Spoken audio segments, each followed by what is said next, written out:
Sa iban pang balita, bangkay sa 33 anyos nga lalaki nga nagpangisda apisar mabaskog ang balon sa Tigbawan na sapuan sa Iloilo City proper kaina sang aga. Si Kim Salinas nakatutok. Biyaba na sa amon, wala to kita na bisa matabo nga makaon. Kay timing nga kang bibis, wala kami duty. Wala talaga pamilin-mili na ginadugsig na paganing karwana mo nga bata.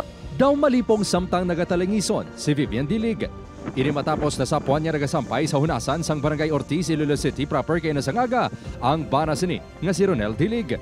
Ini ang 33 anyos nga managpangisda nga nalumos sang Hulyo 23 samtang nagapangisda o podang iamay apisar nga mabaskog ang balod sa Barangay Namukon, Tigbawan, Iloilo.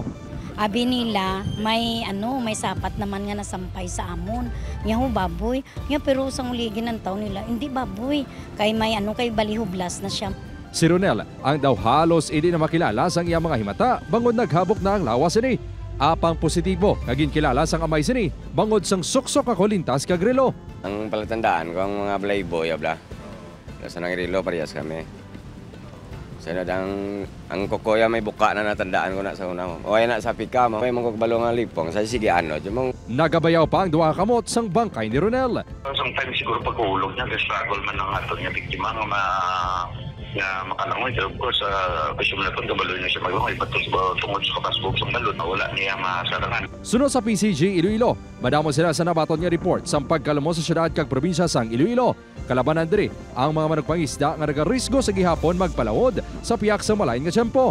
Kung hindi gid malikawan niya magpalawod, dapat magdala sang safety gears kasubong sang life jacket o kung anuman nga improvised floating device. Safety equipment yung paklawag ko, sir.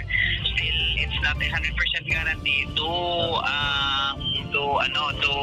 keep them safe sa tukas ng laod.